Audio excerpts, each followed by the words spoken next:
નમસ્કાર.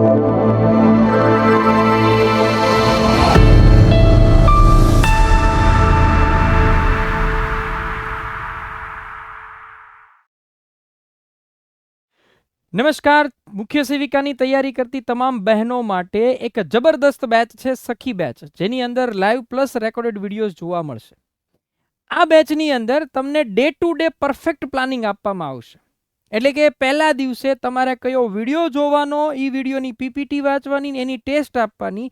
આ સિવાય બીજા ફોલ્ડરમાં જે રીડિંગ સેક્શન હશે એની અંદર તમારે એક્સ્ટ્રા કયું રીડિંગ કરવાનું છે, આ બધું જ તમને અહીંયાથી અમારા દ્વારા કહેવામાં આવશે. તમારે જ્યારે બી તમે તૈયારી શરૂ કરો, આજે કાલે જ્યારે બી તમે બેચ લ્યો, ગમે ત્યારે તમે આ બેચ જ્યારે બી લેશો, તો એ બેચમાં તમારે ડે 1 થી તમારે તમારી રીડિંગ જે છે એ શરૂ કરી દેવાનું. સંપૂર્ણ સિલેબસ એટલે કે જગ્યાને લગતી માહિતી, રીઝનિંગ, ગણિત, ઇંગ્લિશ, ગુજરાતી, સ્ટેટિક જીકે, બંધારણ, આ સાહિત્ય, બધી જ વસ્તુ તમને અહીંયાથી એના વિડીયોઝ જે છે એ પ્રોવાઈડ કરવામાં આવશે. સંપૂર્ણ સિલેબસ આવરી લેવામાં આવશે. કોઈ પણ વિષયને બારીકાઈથી, બધા જ વિષય એકદમ બારીકાઈથી જે છે આવશે. સાથે સાથે દર રવિવારે આનો એક મોડલ પેપર પણ લેવામાં આવશે. દર રવિવારે આનો એક મોડલ પેપર જે છે એ પણ તમારે અહીંયા આગળ લેવામાં આવશે. સાથે સાથે બધા જ વિષયોની તૈયારી કઈ રીતે કરવી એના માટે મહિનામાં એક વખત આખો મોટિવેશનલ લેક્ચર જે છે એ તમારે લેવામાં આવશે. તો જો અમારી સાથે મુખ્ય સેવિકાની તૈયારી કરવા માંગતા હો તો આ બેચની અંદર જોડાઓ. Smart education centre application download કરી સ્ટોરમાં જઈ સખી બેચ સિલેક્ટ કરો અને જ્યાંથી બી તમે સ્ટાર્ટ કર્યું હોય ત્યાંથી ડે 1 ની તૈયારી તમે શરૂ કરી શકો છો. બરાબર.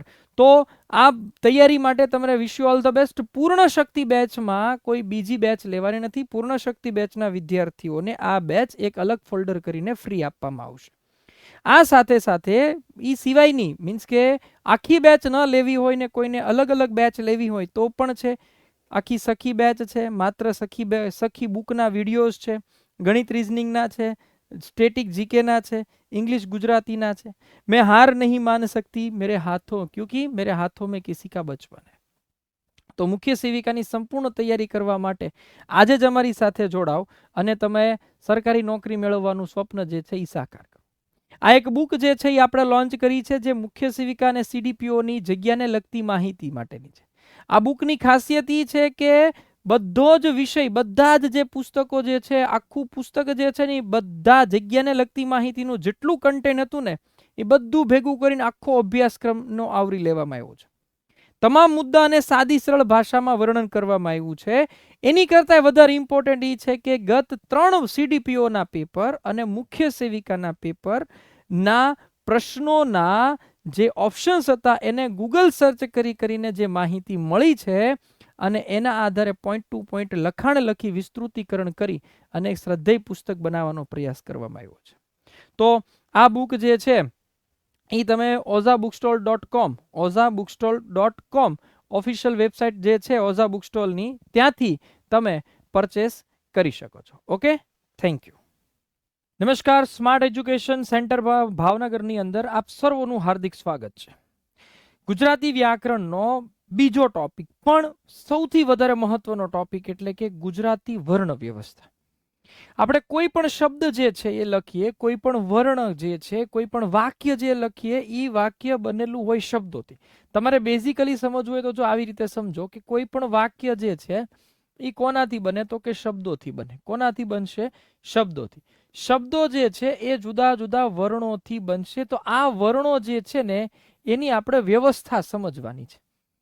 વર્ણો કેવા છે, વર્ણોનો પ્રકાર કયા કયા છે, વર્ણો શું છે, એ બધી વસ્તુ આપણે આજે ક્લિયર કરવાની છે. એના ઉપરથી શબ્દો બનશે ને શબ્દ ઉપરથી આખું જે છે એ વાક્ય બનશે. તો આવી રીતે આપણે સૌથી પહેલા તો વર્ણ વ્યવસ્થા શું છે એના નાનામાં નાના પોઈન્ટ્સ જે છે એ આપણે ક્લિયર કરીએ. તો સૌથી પહેલા સમજીએ કે વર્ણ વ્યવસ્થાનો મતલબ શું થાય. હવે જો આપણે જે કાંઈ વાત રજૂ કરવી છે, આપણા મનમાં જે કાંઈ વિચાર રજૂ કરવા છે, એ સામેવાળા સુધી આપણે પહોંચાડવું હોય તો આપણે કોનો ઉપયોગ કરી શકીએ? તો કે આપણે ઉપયોગ કરીએ છીએ ભાષાનો. તો ભાષા જે છે એનો મતલબ થાય વાક્યો. આ વાક્યો કોના બને? તો કે જે શબ્દોના બનેલા હોય.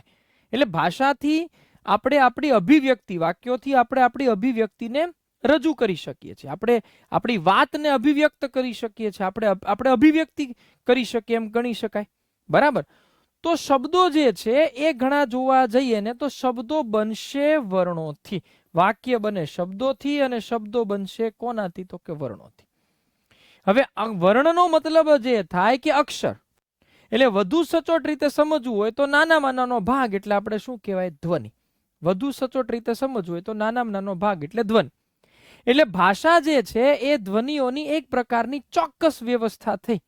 ભાષાથી વાક્ય, ભાષાનું વાક્ય, વાક્ય શબ્દો, શબ્દોથી બને વર્ણ.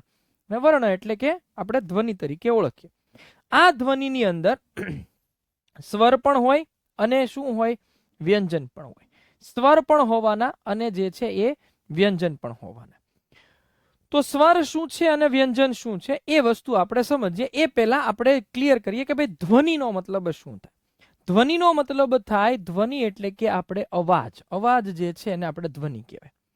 જ્યારે ફેફસામાંથી નીકળતી હવા શ્વાસ નળીથી, સમજો, ફેફસામાંથી હવા જે છે એ શ્વાસ નળીમાં આવે ને, શ્વાસ નળીથી આપણા મુખ પથમાં અથવા તો નાકમાંથી અથવા તો મુખમાંથી પસાર થાય અને બહાર નીકળે, અને બહાર નીકળે પછી થોડા ઘણા અંશે અવરોધાય. અવરોધાય એટલે કે બહાર નીકળતી પહેલા કોઈક ને કોઈક રીતે જે છે એ અવરોધાય, અને એના પછી જે સંભળાય એ આપણે શું કહીએ છીએ? એના પછી જે સંભળાય એને આપણે ધ્વનિ તરીકે ઓળખીએ છીએ, જે આપણા માટે ધ્વનિ છે એમ કહી શકાય. ગુજરાતી ભાષામાં વર્ણ કે અક્ષરના પરંપરાગત રીતે બે પ્રકાર પાડી શકાય. એક છે સ્વર અને એક છે વ્યંજન. સ્વર અને વ્યંજન. અહીંયા આગળ આપણે જોવા જઈએ તો ભાષા વિજ્ઞાનમાં આવા ધ્વનિઓને આપણે વાચિક ધ્વનિ તરીકે ઓળખીએ છીએ. કયા ધ્વનિ તરીકે? વાચિક ધ્વનિ તરીકે આપણે એને ઓળખતા હોઈએ છીએ કે ભાષાની અંદર આપણે એને શું કહીએ છીએ? વાચિક ધ્વનિ. વાચિક ધ્વનિ જે છે એ આપણે સમજીએ કે ભાઈ એમાં એક્ઝેક્ટલી શું હોય. તો જો હું તમને સમજાવું કે માનો કે આ કે સ્માર્ટ લખ્યું છે, તો આ સ્માર્ટ જે છે એ શબ્દ થયો. સ્માર્ટ જે છે એ શું થયો? શબ્દ થયો. હવે શબ્દ જે છે એ બનશે કોનાથી? તો કે સ, પછી મ, પછી તો કે આ, પછી તો કે ર, પછી તો કે ટ, અને પછી તો કે અ. સ્માર્ટ જે છે એ આવી રીતે તૈયાર થયું. સ મ અ, સ મ આ, ર ટ અ. એટલે અહીંયા આગળ જોવા જઈએ તો ચાર જે છે એ શું છે? વ્યંજન. સ મ ર ટ. અને એની અંદર બે સ્વર જે છે એ આવ્યા છે. કયા કયા? તો કે આ અને અ. તો આ જે છે એ બે સ્વર તરીકે તમે એને કન્સિડર કરી શકો છો. તો આવી રીતે સ્વર અને વ્યંજનના મિશ્રણથી કોઈ પણ શબ્દો જે છે એ બનતા હોય. તો એમાં પહેલું આપણે સમજીએ કે સ્વર કોને કહેવાય. તો જો જે ધ્વનિનો તમે ઉચ્ચારણ કરવામાં બીજા કોઈ પણ ધ્વનિની સહાયની જરૂર નથી. તમારે કોઈ અક્ષર બહાર કાઢવો છે તો કોઈ બીજા અક્ષર, કોઈ બીજા ધ્વનિની એમાં સહાય રહેતી નથી.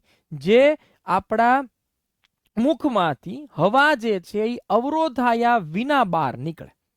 અહીંયા આગળ જે છે એ અર્વાચીન ભાષા વિજ્ઞાનની પુખ્ત સમજ જે છે એના અનુસાર ડોક્ટર T.N. દવેએ એવું કીધેલું છે કે ટોટલ 8 જેટલા સ્વર છે. કેટલા? 8 સ્વર જે છે સ્વીકારે છે, જેની અંદર અ, આ, ઈ, ઉ, એ, ઓ અને ઓ. આ 8 સ્વર T.N. દવે પ્રમાણે છે. કોના પ્રમાણે? T.N. દવે પ્રમાણે 8 સ્વરો છે. એમાંય એવા પ્રકાર પડે. માનો કે અહીંયા આગળ સમજીએ કે અગ્ર, મધ્ય અને પૃષ્ઠ એ ઉચ્ચ, મધ્ય અને નિમ્નથી શરૂ થાય. આ મેં કહેવાય ને કે એવી રીતે પ્રકાર પડ્યા છે જેની અંદર બધું કવર થઈ જાય.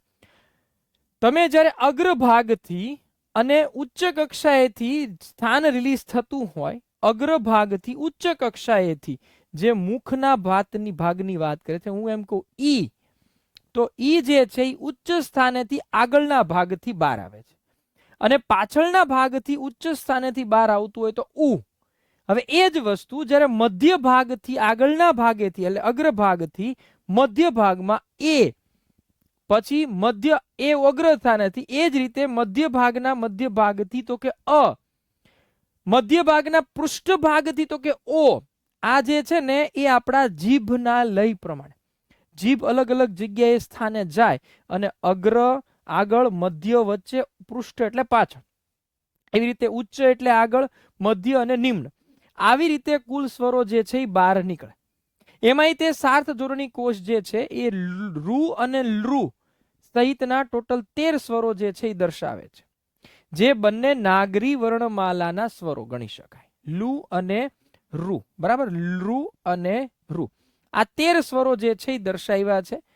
અંગ્રેજી શબ્દોમાંથી જે શબ્દ નીકળે, એટલે કે અંગ્રેજી શબ્દોમાંથી જ વિવૃત બોલતા હોય એને આપણે વિવૃતની નિશાની દર્શાવ. વિવૃત નિશાની એટલે શું? જેને આપણે ઉપર અર્ધચંદ્રાકાર, માનો કે કોલેજ, તો કોલેજ ખરેખર જે છે એ શું છે? તો કે અંગ્રેજી શબ્દને સીધે સીધા ગુજરાતીમાં સ્વીકારાયેલા છે.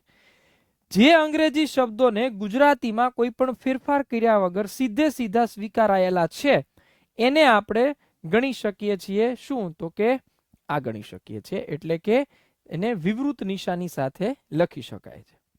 સ્વરની સંખ્યા બાબતે ઘણી જગ્યાએ કન્ફ્યુઝન છે. કોઈક એમ કે છે 8 છે, કોઈક છે 13 કે છે, કોઈક 11 કે છે. પણ સાર્થ જોડણી કોષ પ્રમાણે 11 જે છે ઈ સ્વરો સ્વીકારાયેલા છે, જેની અંદર અ, આ, ઈ, ઉ, રૂ, એ, ઐ, ઓ અને ઔ આ સ્વર જે છે ઈ આવે. સાંભળો,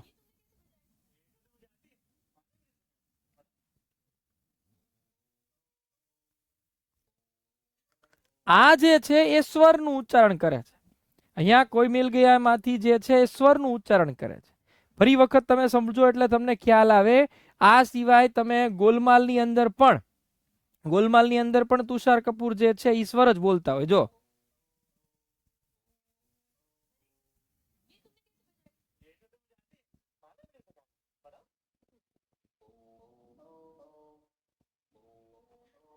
ક્લિયર? તો આ જે છે એ બધું તમે જુઓ ને તો હવાના અવરોધ વગર બહાર આવે છે. હવાના અવરોધ વગર જે છે એ બહાર આવે છે. તો આ બધા આપણે સ્વર કહેવાય. હવે એમાંય તે સંવૃત અને વિવૃત પહેલા સમજી લઈએ કે ગુજરાતી ભાષાની સામાન્ય સમજ માટે એના ઉચ્ચારણના આધારે બે પ્રકાર પડે. એક જે છે એ સંવૃત અને એક જે છે વિવૃત. તો સૌથી પહેલા સંવૃત ઉચ્ચારણ આપણે સમજીએ કે ભાઈ સંવૃત ઉચ્ચારણ કોને કહેવાય? તો જ્યારે એ કે ઓ નું ઉચ્ચારણ કરતી વખતે બે હોઠ વચ્ચે અંતર ઓછું રહેતું હોય, બે હોઠ વચ્ચે અંતર ઓછું રહે તો એને સંવૃત ઉચ્ચારણ કહેવાય. અને જ્યારે એનું ઉચ્ચારણ કરતી વખતે બે હોઠ વચ્ચે અંતર વધુ રહે.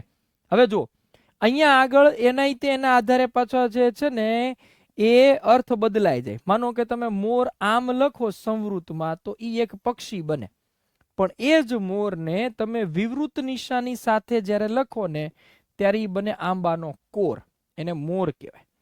એવી રીતે બોડી જે છે ઈ જ્યારે સંવૃત નિશાની સાથે લખે ઉઘાડી અને વિધવા કહેવાય. બોડી એટલે ઉઘાડી અથવા તો વિધવા કહેવાય. હવે એ જ બોડીને તમે વિવૃત નિશાની સાથે લખો તો એ માનવ શરીર જે છે એ બને છે. એવી રીતે અહીંયા આગળ શોક જે છે એ દુઃખ કહેવાય. હવે એ જ શોકને વિવૃત નિશાની સાથે લખવામાં આવે તો એને આપણે આંચકો કહીએ છીએ, કારણ કે આ બધા જે છે એ અંગ્રેજી શબ્દ તો બીજી ભાષામાંથી લેવાયેલા શબ્દો છે. બરાબર? એવી રીતે અહીંયા આગળ ચોરી છે તો ચોરીને આપણે તસ્કરી કહીએ, પણ એ જ ચોરી જે છે એ જ્યારે વિવૃત નિશાની સાથે લખાય ત્યારે એ લગ્ન વેદી, લગ્ન માટે વપરાતી જે વેદી છે એ બની જાય. એ જ રીતે અહીંયા ગોળ જે છે એ જ્યારે સંવૃત નિશાની સાથે હોય ત્યારે ગોલક કહેવાય, અને એ જ જે છે વિવૃત નિશાની સાથે ગોળ હોય તો એ બનશે ખાવાની વસ્તુ. તો અહીંયા આગળ આ સંવૃત અને વિવૃતના આધારે તમે અર્થ જે છે એ બદલાઈ જાય. ગુજરાતીની અંદર અર્થ જે છે એ બદલાય જાય. સ્વરની અંદર જોવા જઈએ તો સ્વરમાં બે પ્રકાર છે. એક રસ્વ સ્વર કહેવાય અને એક જે છે દીર્ઘ સ્વર કહેવાય. રસ્વ સ્વર એટલે કે જેનું ઉચ્ચારણ ટૂંકો હોય, જે લઘુ કહેવાય. આપણે છંદની પરિભાષામાં આ વસ્તુ આવશે. જ્યારે છંદ ભણીશું ત્યારે લઘુ અક્ષર અને ગુરુ અક્ષર આવશે, અને એ જ વખતે રસ્વ અને સ્વર શીખવાના થશે ફરી વખત. એટલે રસ્વ સ્વર કોને કહેવાય? તો કે જે લઘુ હોય, જે ટૂંકું ઉચ્ચારણ કરતું હોય. અહીંયા આગળ જે સ્વરનું ટૂંકું ઉચ્ચારણ થાય એ બધાને રસ્વ સ્વર કહેવાય. આપણે તમે જોવા જઈએ તો અ, ઈ, ઉ અને રૂ આ ચાર જે છે રસ્વ સ્વર તરીકે ઓળખવામાં આવે છે, અને આ ચારની મદદથી જ લઘુ અક્ષર તૈયાર થાય. કારણ કે એનું ઉચ્ચારણ કરતી વખતે હવા જે છે એ ઓછી અવરોધાય. હવે દીર્ઘ સ્વર એટલે કે જ્યારે લાંબો અવાજ હોય, જેનું ઉચ્ચારણ કરતી વખતે સ્વર જે છે એનું લાંબુ ઉચ્ચારણ કરવાની જરૂર પડે, ત્યારે એક ગુરુ અક્ષર બને અને એને કહેવાય દીર્ઘ. જે આપણે સમજીએ 7 છે. કયા કયા? તો કે આ છે, પછી દીર્ઘ ઈ છે, દીર્ઘ ઉ છે, પછી તો કે એ છે, પછી ઐ છે, તો કે ઔ ઓ છે, અને લાસ્ટની અંદર છે ઔ. આ 7 જે છે એ આપણા માટે કયા કહેવાય? દીર્ઘ સ્વર કહેવાય. દીર્ઘ સ્વર એટલે કે જેનું ઉચ્ચારણ લાંબુ હોય. એના અલગ અલગ નામ છે. તમે એને કદાચ સંયુક્ત સ્વર કહી શકો, સંધિ સ્વર કહી શકો, સાધિત સ્વર કહી શકો. અહીંયાથી પ્રશ્ન બની શકે, નીચેનામાંથી સાધિત સ્વર ઓળખાવો. તો સાધિત, દીર્ઘ, સંધિ, સંયુક્ત, જે ભી કયો બધું એક જ છે. જેનું ઉચ્ચારણ લંબાય એને આપણે શું કહીશું? તો કે દીર્ઘ, સાધિત, સંધિ અથવા તો સંયુક્ત. હવે અને હા, આપણને પ્રશ્ન થાય તો સાહેબ અને હા શું છે? કારણ કે આપણે અ, આ, ઈ, ઉ, એ, ઐ, ઓ, અને આહા બોલતા હોઈએ. તો અહીંયા આગળ જે છે એ ખરેખર અનું શું છે? અનુનાસિક છે. શું છે? અનુનાસિક. અનુનાસિક એટલે નાકમાંથી જેનું ઉચ્ચારણ થાય એ. અને એનું જે જે છે એના ઉચ્ચારણમાં એની સાથે મ નું ઉચ્ચારણ થતું હોય. એ ખરેખર આપણે શું બોલીએ છીએ? બોલીએ છીએ. એ નથી, એ શું છે? છે. કારણ કે એ મ ઉચ્ચારણ લે છે. અને અહા જે છે એની અંદર વિસર્ગ છે. જે વિસર્ગ જે છે એ સંસ્કૃત ભાષાનો છે. કોનો છે? સંસ્કૃત ભાષાનો છે. વિસર્ગ એટલે જેનો ઉચ્ચાર કરતી વખતે શ્વાસને વિશેષ રીતે છોડવામાં આવે. જ્યારે તમે એનું ઉચ્ચારણ કરો છો અહા, તો એ શ્વાસને વિશેષ રીતે છોડી દેવામાં આવે. એને આપણે શું કહેવાય? વિસર્ગ. વિસર્ગ જે છે એ કોઈ દિવસ એકલા વ્યંજન પછી અને એકલા સ્વર પછી ક્યારેય મુકાતો નથી. વિસર્ગ સ્વર જે છે એ સ્વર સાથે વ્યંજન પછી જ આવે છે. એટલે કે લાસ્ટમાં કંઈક ને કંઈક હોય. માનો કે નિસંદેહ, દુઃખ, તો આ જે છે એને વિસર્ગ વાળા કહેવાય. બધા શબ્દોથી નથી બનતા, બટ અમુક અમુક જગ્યાએ આનું ઉચ્ચારણ જે છે એ કરતા હોય. વિસર્ગનું જે આપણે સમજીએ કે વિસર્ગ જે છે એનું ઉચ્ચારણ જોવું હોય તો એ હ જે ઉચ્ચારણ લે, એ નિઃસંદેહ એવું કહેતા હોય. આપણે શું કહીએ? નિઃસંદેહ. જો આ જે છે એની વાત કરે છે. જયારે ઉચ્ચારણ કરતી વખતે હ આવે છે, બરાબર, આ જે છે એનું ઉચ્ચારણ કરતી વખતે આપણે શું કરીએ છીએ? હ આવતું હોય છે. તો આવી રીતે આપણે સમજતા હોય. હવે સ્વરોના જે ઉચ્ચારણના સ્થાન છે, સ્થાનનો મતલબ એવો થાય એ સ્વર તમે ક્યાંથી રિલીઝ કરો છો, મુખના કયા ફેઝમાંથી એ સ્વરને તમે રિલીઝ કરો છો. બરાબર. તો અહીંયા આગળ જે છે એ અલગ અલગ પ્રકાર છે. એક છે કંઠ્ય. કંઠ્યનો મતલબ થાય કંઠમાંથી નીકળે. તો આપણે જ્યારે બોલીએ છીએ આ જે છે ને અહીંયાથી નીકળે છે કંઠમાંથી. સમજો ખાસ. પછી આવે છે તાલવ્ય, એટલે કે તાળવામાંથી નીકળે છે. એને આપણે ઈ એ જે છે એ તાળવામાંથી નીકળે. તમે ઈ બોલો ને તો તાળવે ઉપર જે છે એ તમારે જીભને લઈ જવી પડે. એવી રીતે અહીંયા ઓષ્ઠ્ય, ઓષ્ઠ્ય જે છે એ હોઠમાંથી નીકળે, જેને આપણે શું કહીએ છીએ? હોઠમાંથી ઉ આવી રીતે ઓળખીએ છીએ. પછી આપણે મૂર્ધન્ય. મૂર્ધન્યને વત્સ્ય તરીકે પણ અમુક બુક્સમાં વર્ણવવામાં આવ્યા છે. વત્સ્ય કયો કે મૂર્ધા. રૂ, જે તમે જીભથી ઉપર અને તાળવાથી નીચે વચ્ચેનો જે પાર્ટ છે ત્યાં જે છે ઉચ્ચારણ સ્થાન છે. પછી કંઠ તાળવામાંથી હોય તો કંઠ્ય તાલવ્ય, માનો કે એ ઐ. પછી હોઠ અને કંઠમાંથી હોય તો કંઠ્ય યોષ્ઠ્ય, એને આપણે કહીશું ઓ. આ એક કોષ્ટક છે જેમાંથી લગભગ પરીક્ષામાં પ્રશ્ન આવે છે. લગભગ પરીક્ષાની અંદર પ્રશ્ન જે છે આવે છે. આ સ્વરની વાત કરી કે સ્વર કયા સ્થાનેથી કઈ કઈ રીતે નીકળે છે, કે કયા સ્થાનમાંથી સ્વરનું જે છે એ ઉચ્ચારણ થતું હોય. હવે એમાંય થોડા ઘણા પ્રકાર છે કે ભાઈ સજાતીય હોય તો એક જ સ્થાનમાંથી નીકળે, બધા સજાતીય. વિજાતીય હોય તો અલગ અલગ સ્થાનમાંથી નીકળે, બધા વિજાતીય કહેવાય. હું એમ કહું કે ભાઈ જે છે એ બધા આ એક જ સ્થાનમાં છે, ઈ એક જ સ્થાનમાં છે, ઉ એક જ સ્થાનમાંથી છે. તો જે એક જ સ્થાનમાંથી હોય એને આપણે સજાતીય કહેવાય. વિજાતીય એટલે શું? તો કે અનો વિજાતીય, તો કે ઈ લઈ લો. અનો વિજાતીય કે ઉ લઈ લો. કારણ કે એનું સ્થાન જે છે એ કેવું છે? અલગ. તો જુદા જુદા સ્થાનમાંથી બોલાય એને વિજાતીય, એક જ સ્થાનમાંથી બોલાય એને આપણે શું કહીએ છીએ? સજાતીય તરીકે ઓળખીએ છીએ. આ આખી કહાની આપણે સમજ્યા એ છે સ્વરની. એવી રીતે આપણે હવે એ કહાની સમજવાની છે સેમ ટુ સેમ વ્યંજનની. વ્યંજન પણ એ જ રીતે છે, પણ જે ધ્વનિનું તમારે ઉચ્ચારણ કરવું હોય એના માટે ફરજિયાત તમારે સ્વરની સહાય લેવી પડે. સ્વર વગર એ ધ્વનિ જે છે એ નીકળી શકે નહીં. અહીંયા આગળ મારે ક બોલવું છે તો આ ક જે છે એ હલંત હોય એની સાથે મારે ફરજિયાત અ એટલે કે સ્વર લેવો પડે. મારે ર બોલવું છે તો ર માટે ફરજિયાત ર અને અ લેવો પડે. ણ બોલવું છે તો ણ અને અ મારે લેવો પડે. તો આને આપણે વ્યંજન કહેવાય. વ્યંજન એટલે વિશિષ્ટ પ્રકારની ગોઠવણી અથવા તો મેળવણી, એટલે એ છે વિ અને અંજન, એટલે કે વિશેષ પ્રકારની મેળવણીથી જ્યારે પ્રાપ્ત થાય ત્યારે, એટલે કે જેમાં સ્વર જે છે એ વિશેષ રીતે ગોઠવાય અને મેળવે અને એવી રીતે બને એને આપણે વ્યંજન કહેવાય. વ્યંજનની સંખ્યા જોવા જઈએ તો 34 છે. એના પણ પ્રકાર પડે છે, જેની અંદર આપણે વર્ગીય અને અવર્ગીય એટલે સ્પર્શીય, સ્પર્શ અને અસ્પર્શ એવી રીતે પણ તમે પાઠ પાડી શકો છો. એ હમણાં આવશે. વર્ગીય વ્યંજનો કયા કયા કહેવાય, અવર્ગીય વ્યંજનો જે છે એ કયા કયા કહેવાય. તો આપણે આખું માસ્ટર કોષ્ટક સમજીએ એ પહેલા એક એક પાઠથી આપણે સમજીએ. તો એમાં એવું છે કે પહેલા એના સ્પર્શના આધારે વ્યંજનના પ્રકાર પડ્યા. જે સ્પર્શ જે રીતે થતો હોય, માનો કે વર્ગીય છે તો આ 5 વર્ગની અંદર જોવા જઈએ ક થી મ સુધીના 25 વ્યંજનો જે છે એ જુદા જુદા 5 ભાગોની અંદર વર્ગીકૃત થયા. એને આપણે નામ આપ્યું વર્ગીય વ્યંજનો. હવે વર્ગીય વ્યંજનો કેવા થાય તો કે જેના માટે તમે ઉચ્ચારણ જ્યારે કરો છો ત્યારે જીભ જે છે ને એ મોઢાના અલગ અલગ ફેસ જગ્યાએ, મુખની અંદર જીભ જે છે એ અલગ અલગ જગ્યાએ જઈ અને વિશેષ રીતે સ્પર્શ કરે, કાં તો આછો સ્પર્શ કાં તો પૂર્ણ સ્પર્શ. એ ટોટલી એના સ્પર્શ ઉપર આધારિત છે, એટલે એને આપણે સ્પર્શ વ્યંજન કહેવાય. અને અવર્ગીય વ્યંજન એનો અથવા તો અસ્પર્શ વ્યંજનો આપણે સમજીએ તો એની અંદર આ સિવાયના બધાને અવર્ગીય વ્યંજન કહેવાય. એટલે કે કાં તો આછો સ્પર્શ થાય છે અથવા તો સ્પર્શ બરાબર થતો નથી. અહીંયા આગળ છે અસ્પર્શ, યાદ રાખજો. 9 વ્યંજન છે એ હમણાં આપણે સમજીએ.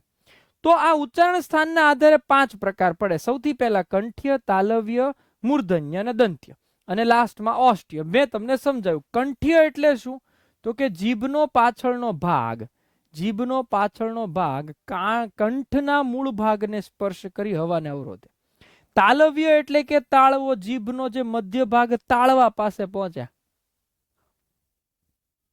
અને હવાને અનુસરે, અવરોધાય અને બહાર આવે. મૂર્ધન્ય એટલે કે વત્સ્ય, જીભનો જે આગળનો ભાગ છે આ એ જે છે એ દાંતના મૂળના ભાગ એવા મૂર્ધાના સ્થાને જાય, એટલે દાંતથી સહેજ ઉપર જવાનું અને ન્યા જે છે એ જઈ અને હવાને અવરોધે. પછી આવે છે દંત્ય. દંત્યનો મતલબ થાય જીભનું ટેરવું જે છે એ દાંતને સ્પર્શ કરે, જીભનું ટેરવું જે છે દાંતને જડે. અને ઓષ્ઠ્ય, ઓષ્ઠની અંદર 2 હોઠ જે છે એ ભેગા થાય અને હવાને જે છે એ અવરોધે. એના ઉપરથી આ 5 પ્રકાર પડ્યા. તો કંઠ્ય, તાલવ્ય, મૂર્ધન્ય, ઓષ્ઠ્ય અને વત્સ્ય અથવા તો જેને તમે દંત્ય કહી શકો છો. આ ખાસ યાદ રાખજો, કારણ કે આગળના કોષ્ટકમાં જે આપણે માસ્ટર કોષ્ટક સમજવાનું છે જેની અંદર લગભગ બધી વસ્તુ કવર થાય, એ એક જ કોષ્ટક યાદ રાખો એટલે આખું પ્રકરણ જે છે એ કવર થઈ ગયું, એ એક જ કોષ્ટક ઉપર. હવે એના પછી આપણે જોઈએ કે વ્યંજનના ઉચ્ચારણ વખતે હવાના પ્રમાણ, એટલે કે અલ્પ પ્રમાણમાં ઓછી હવા નીકળે તો અલ્પ પ્રમાણ. અહીંયા આગળ જે છે હવે આ બધી વસ્તુ કેવી છે, જે તે સમયે વ્યાકરણ શાસ્ત્રીઓને લાગ્યું કે ક બોલતી વખતે ઓછી હવા નીકળે, ગ બોલતી વખતે ઓછી હવા નીકળે, તો આપણે યાદ રાખવા પડે. બરાબર, એમાં આપણે વી કાન્ટ ડુ એનીથિંગ, આપણે આને સીધું સ્વીકારવું જ પડશે. ગુજરાતીમાં ઘણા પોઈન્ટ્સ એવા આવશે કે જેમાં તમારે સીધું સ્વીકારવું જ પડશે. એને એવું જે તે સમયે લાગ્યું અને એને લખી નાખ્યું. એવું જ છે આ અલ્પ પ્રાણ મહાપ્રાણ. તો ક બોલો તો ઓછી હવાની જરૂર પડે, ગ બોલો ઓછી હવાની જરૂર પડે, ચ, જ આ બધાને ઓછી હવાની જરૂર પડે, તો એ બધા બન્યા આપણા માટે અલ્પ પ્રાણ. તો એવી રીતે મહાપ્રાણ કે મહાપ્રાણની અંદર જેમાં ઉચ્ચારણ વખતે વધારે હવાની જરૂર પડે, માનો કે ખ, ઘ, તો આ બધામાં તમે જોઈ શકો છો, અનુભવી શકો છો કે વધારે પ્રમાણમાં જે છે એ હવાની જરૂર પડતી હોય. પછી નાદતંત્રીના કંપનના આધારે બે પ્રકાર પડ્યા. એમાં ઘોષ એટલે કે મૃદુ, એટલે કે જ્યારે તમે કોઈ વ્યંજનનું ઉચ્ચારણ કરો અને એ વખતે તમારે જ્યારે ફેફસામાંથી જે હવા બહાર આવે એ નાદતંત્રીને કંપાવીને પસાર થાય. જ્યારે કંપે ત્યારે એકદમ સોફ્ટ વોઇસ નીકળે, એને ઘોષ વ્યંજન કહેવાય અથવા તો મૃદુ વ્યંજન કહેવાય. ગ, ઘ, અંગ, જ આ બધા જે છે એ કેવા કહેવાય તો કે મૃદુ કહેવાય, કર્કશ નહીં. ટૂંકમાં સાંભળવા ગમે. મેં કીધું એ લોકોને જે તે સમયે લાગ્યું તો આપણે એને સ્વીકારવાનું છે કે હા ભાઈ તમે કયો છો તો આ બધા જે છે એ મૃદુ હશે, ઘોષ હશે. તો સ્વર બધા ઘોષની અંદર ગણાશે, જેટલા બી સ્વર છે એ. કેકા શાસ્ત્રીએ એણે એવું કીધું છે કે યર, લવ, હળ જે છે એ ઘોષ વ્યંજન છે. કેકા શાસ્ત્રીએ એણે પણ એવો પાઠ પાડ્યો છે કે આટલા જે છે એ ઘોષ વ્યંજન જે છે એ ગણાય. આ થોડુંક ડીપમાં આપણે જઈએ છીએ. તો એવી રીતે જોઈએ આપણે અઘોષ. અઘોષ એટલે નાદતંત્રીને કંપાવ્યા વગર બહાર આવે. જ્યારે તમે એ વ્યંજનનું ઉચ્ચારણ કરો છો તો એ વખતે હવા જે છે એ નાદતંત્રીઓને કંપાવ્યા વિના જ પસાર થાય અને સીધો કઠોર અવાજ નીકળે, તો એને આપણે અઘોષ વ્યંજન કહેવાય. જેમાં ક, ખ, ચ, છ આ બધા જે છે એને આપણે અઘોષ વ્યંજન તરીકે ઓળખીએ છીએ. અને કેકા શાસ્ત્રીએ શ, શ અને સ ને આપણે અઘોષ વ્યંજન તરીકે કીધું, કારણ કે કઠોર અવાજ જે છે એ કાઢે છે. હવે વર્ણોના ઉચ્ચારણ માટેનું આ એક કોષ્ટક છે. આ કોષ્ટક જે છે એ તમારે યાદ જ રાખવું પડે. આ કોષ્ટકની અંદર બધા પાઠ જે મેં તમને અગાઉથી લખીને આપ્યા એ જ વસ્તુ તમને સમજાવી છે. તમે જોઈએ કે સ્થાનના આધારે આપણે જોવા જઈએ તો સ્થાન જે છે એના આધારે આપણે જોઈએ તો સ્થાન કંઠ્ય છે, તાલવ્ય છે, મૂર્ધન્ય છે, દંત્ય છે અને ઓષ્ઠ્ય છે. આ કોષ્ટક ફરજિયાત ગોખવું જ પડે. ખરેખર ગોખવા માટે તમે જો ભાગ પાડી દો ને તો તમને બહુ ઈઝી પડે. હું તમને યાદ રખાવી દઉં. વચ્ચેથી ભાગ પાડી દો. તમને કક્કો તો બધાને આવડે જ છે. જો બધાને ખબર છે ક, ખ, ગ, ઘ, અંગ, ચ, છ, જ, ઝ, ટ, ઢ, ડ, ઢ, ણ, ત, થ, દ, ધ, ન, પ, ફ, બ, ભ, મ. તો એટલું તમે પહેલા યાદ રાખો. કક્કો તો બધાને ખબર જ છે મ સુધી, ક થી મ સુધી. તો એને હવે પછી તમારે જે યાદ રાખવાનું છે એ કયું તો કે પહેલું યાદ રાખવાનું કંઠ્ય એટલે ક. ક પછી તા, કતા, પછી તો કે મું, કતા મું, તો કે દ, પછી ઓ. આ 5 શબ્દો યાદ રાખવાના. કયા તો કે ક, ક ઉપરથી કંઠ્ય એટલે એના 4 ભાગ લઈ લે. ત્યાંથી આપણે 5માં જતું રહેવાનું. 5માં એટલે કે એ પાછું જોઈ લેવાનું. અનુનાસિક જે છે એ વિચારવાના, અનુનાસિકને અલગ પાઠ પાડી દેવાના. બરાબર. તો ક થી 4 જાવ એટલે ક, ખ, ગ, ઘ આવે. એટલે ક એટલે શું તો કે કંઠ્ય. પછી તા એટલે તાલવ્ય. તાલવ્ય થી 4 ચપ. એના પછી ગ, ઘ પછી કયા 4 આવશે તો કે ચ, છ, જ, ઝ. બરાબર. પછી આવે મૂર્ધન્ય. મુ, મુ એટલે મૂર્ધન્ય. એમાં ટ, ઠ, ડ, ઢ એ જે છે એ 4 થઈ ગયા. બરાબર. ત્યાંથી દ લઈ લ્યો એટલે દંત્ય લ્યો ત, થ, દ, ધ. ખરેખર તમે બોલો ને તો જીભ ત્યાં જ જાય. જો કંઠ્યમાં ક, ખ, ગ, ઘ. પછી તમે એના પછી આવે તાલવ્ય એટલે તાળવે જશે. તમે જુઓ ચ, છ, જ, ઝ. જીભ તાળવે જાય. એવી રીતે તમે અહીંયા આગળ મૂર્ધન્ય, મૂર્ધા પાસે જશે જે જીભ દાંતના મૂળ ભાગમાં તમે જાઓ એટલે તમે બોલો ને કે ભાઈ ટ, ઠ, ડ, ઢ. તમે બોલો તમને ખબર પડી જાય. ક્લિયર. પછી આવે દંત્ય. દંત્ય એટલે દાંત. દાંતે અટશે. જીભ જે છે દાંતે અટશે. જોજો ત, થ, દ, ધ. બરાબર. એવી રીતે ઓષ્ઠ્ય. ઓષ્ઠીનો મતલબ થાય તો કે બે જે હોઠ છે એ ભેગા થાય. જોઈ લો પ, ફ, બ, ભ. 4 ના ફેઝમાં જવાના. હવે એમાંય પાછું અલ્પ છે તો અઘોષ પહેલા આવશે ને પછી ઘોષ આવશે. અઘોષ પહેલા પછી ઘોષ. એમાં પહેલા અલ્પ પછી મહા. એટલે આપોઆપ બાય ડિફોલ્ટ કોષ્ટક તૈયાર થઈ જાય. ખ્યાલ આવ્યો. આવી રીતે તમારે કોષ્ટક પરીક્ષામાં જાતે પહેલા તૈયાર કરી નાખવાનું અગર પરીક્ષામાં પૂછે તો. આવી રીતે તમારે વિચારવાનું ક, તા, મુ, દ, ઓ. કતામુ, દ, ઓ. કતામુ, દો. એમ ગણી યાદ રાખો, કતામુદો એટલે કતામુદો એમ ગણીને યાદ રાખો. પછી અહીંયાથી અઘોષ ઘોષ, પછી તો અલ્પમહા અલ્પમહા કરી નાખવાનું, એટલે ક થી મ સુધી તમને યાદ રહી જાય. હવે ભ સુધી યાદ રાખવાના. પછી અનુનાસિકના અલગ છે. અનુનાસિક માટે આ જે ચારે ચાર જે પાંચે પાંચ જે છે અનુનાસિક યાદ રાખવાના. આ ભાગ પહેલો થયો. પછી જે છે એ અંતસ્થ વર્ણ આવે. કેવા આવશે? અંતસ્થ વર્ણ. અંતસ્થ વર્ણ ય ર લ વ, આ બધા અંતસ્થ વર્ણ કહેવાય. એ પાછા તાળવેમાંય આવશે, તાલવ્યમાંય આવશે, મૂર્ધન્યમાંય આવશે, દંત્યમાંય આવશે અને ઓષ્ઠ્યની અંદર પણ એ ગણાય. પણ એ કયા કહીશું આપણે? અંતસ્થ કહીશું. એવી રીતે આપણે ઉષ્માક્ષર ગણશું. હમણાં અંતસ્થન ઉષ્માક્ષર શું છે એ આપણે આગળ સમજશું. બરાબર? તો અંતસ્થ જોઈએ. હવે ઉષ્માક્ષરમાં હ છે, શ છે, શ છે અને સ છે. પછી આ જ રીતે જે તમે સમજ્યા એ બધું વ્યંજનનું સમજ્યા, સેમ ટુ સેમ તમારે બધું જે છે એ સ્વરનું પણ કોષ્ટક છે. હવે આપણને એમ થાય, ઓ માય ગોડ સાહેબ કેટલું બધું. પણ હવે એક વસ્તુ કહી દો, ખાસ ધ્યાન રાખજો. આ કોષ્ટક જે છે ને એને તમારે તમારા રીડિંગ રૂમમાં સામે રાખવું પડે, રોજ જોવું પડે. સામે રાખવું પડે, રોજ જોવું પડે, તો જ આ વસ્તુ તમને આવડે, તો જ તમને ખબર પડે. જેટલું વધુ જોશો ને એટલું તમને આવડશે. બાકી મેં તમને ટેકનિકલી સમજાવી દીધું કેમ કોષ્ટક બનાવવામાં આવ્યું છે. તમારે એટલું જ યાદ રાખવાનું, ક તા મુ દ ઓ, અને અઘોષ અને ઘોષ એમાં અલ્પમહા અલ્પમહા જવાનું. That's it. અને ક નો કક્કો તો આપણને આવડે જ છે. તો આવી આ કોષ્ટક છે ને એ જ ટ્રમ્પ કાર્ડ છે. હવે બાકી બધું જે છે એ 34 વ્યંજનો જે છે એ આવી રીતે આવે. ક ખ ગ ઘ જ છે.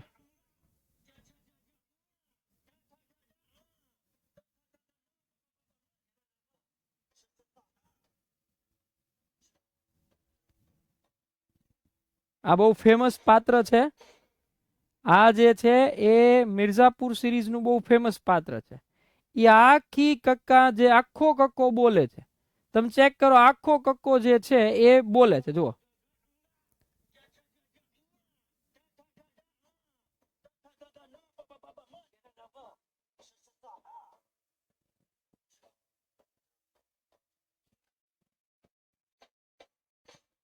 ક્લિયર? તો આ જે છે એ આખો કક્કો થયો. જે આપણે 34 સ્વર વ્યંજનો જે છે એ ભલે હિન્દીમાં બોલતો પણ આપણે ગુજરાતીની અંદર એને એક્સેપ્ટ કરશું. હવે અમુક અમુક શબ્દો એવા છે, લાઈક સ્પૃષ્ટ છે, ઈષદ સ્પૃષ્ટ છે, એક વખત સમજી લઈએ. જો આવું કંઈક સાંભળેલું હોય ને તો ખબર પડે કે આવા કંઈક નામ છે. હવે તમને એમ કે ભાઈ સ્પૃષ્ટ વ્યંજન શોધો, તો આપણને ખબર હોવી જોઈએ કે સ્પૃષ્ટનો મતલબ શું થાય. હજી સુધી ક્યાંય પૂછાણું નથી, બટ પૂછાવાની પૂરેપૂરી સંભાવના છે કે સ્પૃષ્ટ એટલે શું? જ્યારે જીભ અને ઓષ્ઠ જે છે એના સ્પર્શથી, કયા કયા? જીભ અને ઓષ્ઠના સ્પર્શથી થતા પ્રયત્નને સ્પૃષ્ટ પ્રયત્ન કહેવાય. જે ક થી મ સુધીના વર્ણો જે છે એ કહેવાય. તો ઈષદ સ્પૃષ્ટની અંદર જે છે એ ઓઠ અને જીભ જે છે, અહીંયા જીભ ઓષ્ઠના સ્પર્શથી, પહેલા જીભ પછી હોઠ, અહીંયા પહેલા હોઠ પછી જે છે એ સૂક્ષ્મથી બને, એને ઈષદ સ્પૃષ્ટ કહેવાય. જેમાં ય ર લ વ જેવા 4 અંતસ્થ ધ્વનિ જે છે એ આવે. અહીંયા આગળ પહેલા જીભ આવે ને પછી હોઠ આવશે. અહીંયા પહેલા હોઠ છે ને પછી જીભ છે. આ એક બોલવામાં એક અલગ ટાઈપ્સ છે. આપણે ખાલી યાદ રાખવાનું છે. સ્પૃષ્ટ કોને કહેવાય, ઈષત સ્પૃષ્ટ કોને કહેવાય. પછી વિવૃત છે. વધારે મુખ ખોલી, જ્યારે વિવૃતનો મતલબ થાય કોઈ વસ્તુને જ્યારે વધારે મુખ ખોલો, તો એવા જે છે ને વિવૃત કહેવાય. ઈષદ જે છે ઈ કોને કહેવાય? તો કે સહેજ મુખ ખોલે તો ઈષદ વિવૃત, બહુ મોટું મુખ ખોલે તો ખાલી વિવૃત. બરાબર? તો ઈષદ વિવૃત આપ્યા છે, શ શ સ હ, આ બધા ઈષદ વિવૃત કહેવાય. આ બધા જે છે ને આપણે ઈષદ વિવૃત, આવું નામ હોય ને તો ખબર પડે શું છે. એવી રીતે આપણે સંવૃત, મુખ બંધ રાખીને બોલવામાં આવે એને આપણે સંવૃત કહેવાય. અને વિવારનો મતલબ થાય મુખ ખોલીને બોલવામાં આવે, એ બધાને વિવાર કહેવાય. સંવૃત, વિવાર, ઈષદ સ્પૃષ્ટ, સ્પૃષ્ટ, આવું બધું કંઈક સાંભળેલું હોય ને તો પરીક્ષામાં એટલીસ્ટ તમને આઈડેન્ટિફાય કરવામાં વાંધો ન આવે. પછી જે સંવાર, કે મુખ સંકોચીને જે ઉચ્ચારાતા ધ્વનિઓ છે, જે મુખ સંકોચાય એને સંવાર કહેવાય. ક કંઠ્ય તો કે જીભનું મૂળ કોમળ તાળવાને સ્પર્શીને કંઠમાંથી જ્યારે બહાર આવે તો એને કંઠ્ય વ્યંજનો કે જે આપણે અગાઉ એની વ્યાખ્યા સમજ્યા. તાલવ્યની અંદર પણ સેમ વસ્તુ, જીભ જે છે એ તાળવાને સ્પર્શે. મૂર્ધન્યમાં તો કે જીભનો આગળનો ભાગ જે છે એ ક્યાં તો કે ઉલટીને કઠોર તાળવું જે છે એને સ્પર્શે તો એ મૂર્ધન્ય કહેવાય. એટલે કે આપણે દાંતના મૂળ સ્થાનથી ઉપરના ભાગમાં, દાંતના મૂળ સ્થાનથી એને આપણે વત્સ્ય તરીકે પણ ઓળખવામાં આવે. દંત્ય એટલે કે દાંતને સ્પર્શે. દાંત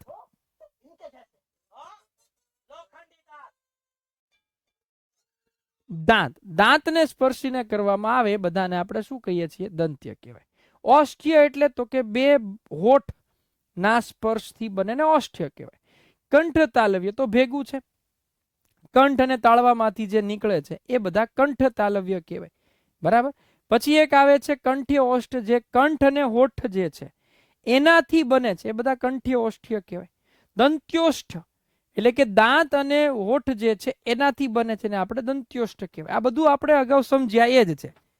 હવેના જે પોઈન્ટ છે એ બધા સ્ટેટિક ટાઈપના છે, વન લાઇનર ટાઈપના છે. ફોર એક્ઝામ્પલ માનો કે અર્ધવ્યંજન. તો ઘણી વખત અર્ધવ્યંજન એટલે શું? ભાષામાં સ્વર સાથે ભળતો નથી, એટલે કે સ્વર વગર બોલવામાં આવે. સ્વર વગર હોય તેને શું કહેવાય? આપણે એને કહીએ છીએ ખોડો બોલીએ છીએ, બોલતા ખોડો વ્યંજન છે. જે આપણે આમ લાઈન કરતા હોઈએ, માનો કે વિધિવત, તો વત જે છે આપણે લખીએ, અર્થાત, કમલવત, હલંત, જેને આપણે હલંત કહેવાય, ખોડો કહેવાય, હલંત કહેવાય, અર્ધવ્યંજન કહેવાય. અર્ધવ્યંજન જે સ્વર વગર બોલાય એને અર્ધવ્યંજન કહેવાય. તો એવી રીતે અર્ધસ્વર છે. અર્ધસ્વરમાં એવું છે કે કેટલાક વ્યંજનો એવા છે કે એમના ઉચ્ચારણમાં એ નથી બોલાતા, એનું ઓરિજિનલ ઉચ્ચારણ નથી થતું, પણ એની જગ્યાએ કોઈને કોઈ બીજો સ્વર આવી જાય છે. માનો કે ગુજરાતી ભાષાની અંદર ય વ હ છે અર્ધસ્વર કહેવાય. કઈ રીતે હું તમને સમજાવું? માનો કે પ યસો આપણે નથી બોલતા, એને આપણે બોલીએ પ ઈસો બોલીએ છીએ. એટલે ય જે છે એના સ્થાને કોઈ સ્વર રિપ્લેસ થાય. અહીંયા આગળ વ જે છે એ આપણે ગા વ નથી બોલતા, આપણે શું બોલીએ છીએ? ગાઉં બોલીએ છીએ. તો વ ને રિપ્લેસ થાય છે કોઈ પણ સ્વરથી. એવી રીતે હ જે છે એ આપણે ટહુકો નથી બોલતા, એને આપણે ટવકો બોલીએ છીએ. તો એ પણ રિપ્લેસ થાય છે કોઈ બીજા સ્વરથી. તો ગુજરાતી ભાષામાં ય વ હ ર આ ચાર જે છે એ અર્ધસ્વર કહેવાય. સાર્થ જોડણી કોષમાં લખેલું છે ર પણ અર્ધસ્વર તરીકે આવે. તો કહેવાનો મતલબ શું છે? એના બદલે કોઈ બીજો સ્વર જે છે એ મુકાય, એને આપણે અર્ધસ્વર કહેશું. એવી રીતે એક પાશ્વિક વ્યંજન આવે છે. પાશ્વિક એટલે શું? તો કે બાજુ ઉપરનું. હવે આમાં એવું કઈ ખાસ યાદ રાખવાનું, તમારે ખાલી એટલું યાદ રાખવાનું, લ અને ળ પાશ્વિક વ્યંજન છે, વાત ખતમ. વ્યાખ્યા જોવા જશું તો મગજ ફરી જશું કે બાજુ ઉપરનું, કે જે ધ્વનિના ઉચ્ચારણ કરતી વખતે જીભની બંને બાજુએથી હવા પસાર થાય તો એને પાશ્વિક વ્યંજન કહેવાય. અને એ વખતે જીભ તાળવાને અડકે, સંકોચાય, બે બાજુથી નીકળે. તો આપણે એટલું બધું યાદ નથી રાખવાનું. તમને પૂછે પાશ્વિક વ્યંજન કયા, તો જોવાનું લ અને ળ પાશ્વિક વ્યંજન કહેવાય. અને ળ જે છે એ થડકાર વાળો ધ્વનિ છે, કારણ કે એના ઉચ્ચારણ વખતે જીભ જે છે થડકારો અનુભવે. શું અનુભવે છે? થડકારો. પછી આવે અનુનાસિક. અનુનાસિકમાં જે નાકમાંથી નીકળે, જ્યારે તમે એનું ઉચ્ચારણ કરો ત્યારે જે છે એ 5 અનુનાસિક છે જે નાકમાંથી એનું ઉચ્ચારણ થતું હોય. નાકમાંથી નીકળે છે, જેનું ઉચ્ચારણ નાકમાંથી નીકળે એને આપણે અનુનાસિક તરીકે આપણે ઓળખતા હોય. નિરનુનાસિક એટલે એની સિવાયના, કે જે નાકમાંથી ન નીકળતા હોય એ સિવાયના બધા. એટલે જે અનુનાસિક છે એ સિવાયના બાકીના બધા 5 સિવાયના બધા 29 વ્યંજન છે ને આપણે નિરનુનાસિક કહેવાય. પછી એક આવે છે પ્રકંપી. પ્રકંપી એટલે શું? ધ્રુજવું. જેનું ઉચ્ચારણ વખતે જીભ જે છે એ ધ્રુજે. તો એક જ છે જેની વખતે જીભ ધ્રુજે. કયું? ર, જેની અંદર ધ્રુજારી ઉત્પન્ન થાય. તો ર જે છે એ પ્રકંપી વ્યંજન કહેવાય. શું કહેવાય એને? પ્રકંપી વ્યંજન કહેવાય. એમાંય તે પ્રકાર પાડવો હોય તો એમ કહો કે દંત્ય પ્રકંપી વ્યંજન કહેવાય. શું કહેવાય? દંત્ય પ્રકંપી વ્યંજન. ક્લિયર?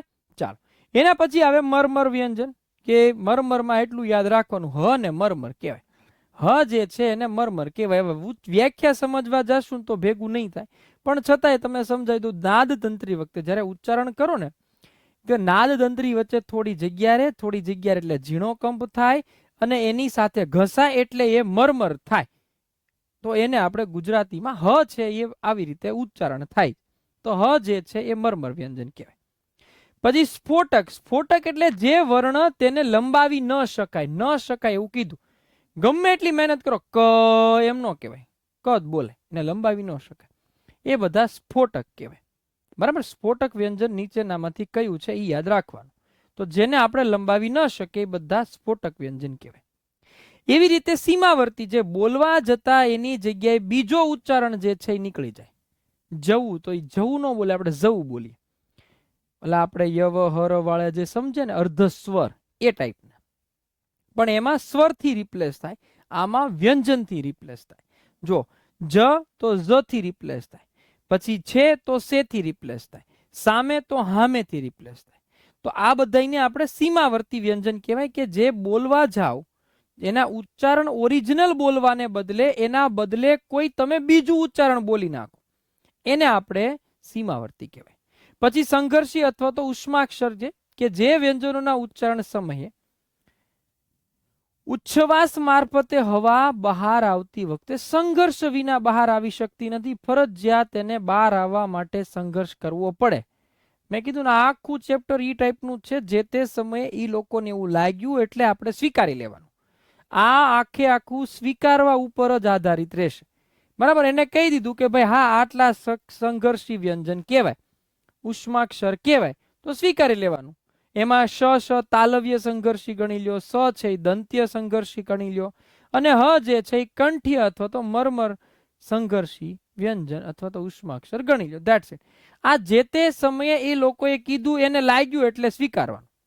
હવે એવી રીતે આવે સંયુક્ત. બે અથવા વધારે વ્યંજનો ભેગા થાય ને સંયુક્ત બનાવે. માનો કે પ્ર છે એ બધા સંયુક્ત કહેવાય. સ્ર છે તો એને હવે જો યાદ રાખજો, આ અલગ છે, ઈ સ ર અ થી બન્યું છે. આ છે ઈ સ્ત્ર છે, સ ત ર અ છે. એટલે ઉચ્ચારણમાં લખાણ ઉપર પેલા જોઈ લેવાનું છે, સહસ્ત્ર છે કે સ્ત્રી છે, એના ઉપર ડિપેન્ડ કરે. પછી જ્ઞ છે, બરાબર, તો એ પણ સંયુક્ત વ્યંજન કહેવાય. ક્ષ છે એ પણ સંયુક્ત વ્યંજન કહેવાય. તો સંયુક્ત વ્યંજન બીજું કાંઈ નથી, ખાલી એટલી જ વસ્તુ છે કે જેનાથી બે થી વધારે વ્યંજનો ભેગા થાય અને એની સાથે સ્વર જોડાય અને બનાવે, એને આપણે સંયુક્ત વ્યંજન તરીકે ઓળખીએ છીએ. ક્લિયર? તો આખું આપણે ગુજરાતીની જે વર્ણ વ્યવસ્થા છે, સ્વર, વ્યંજન, એના બધા પેટા પ્રકાર, એ બધું સમજવાનું છે. મારી પર્સનલ સલાહ એટલું છે, અઠવાડિયામાં ઓછામાં ઓછા 1 કે 2 વખત આ ચેપ્ટરને વધુ ને વધુ જોજો. એની વ્યાખ્યાઓ સાથે બહુ ન જતા, બટ જેટલું વધુ જોશો એટલું વધુ તમને આવડશે. શોર્ટ લિસ્ટેડ કરી અને એક કાગળમાં ચોંટાડી તમે બુક જ્યાં રીડ કરતા હો ત્યાં એટેચ કરી દો. અઠવાડિયામાં 2-3 વાર જોશો તો લગભગ તમારા માઇન્ડમાં છપાઈ જશે. ઓકે? છતાંય આપણે સમજવા માટે પૂર્ણ દિલથી પ્રયત્ન કર્યો. તો મળીએ નવા સેશન, નવા ટોપિક સાથે, નવા સેશનમાં. Till then take care, bye, જય શ્રી રામ.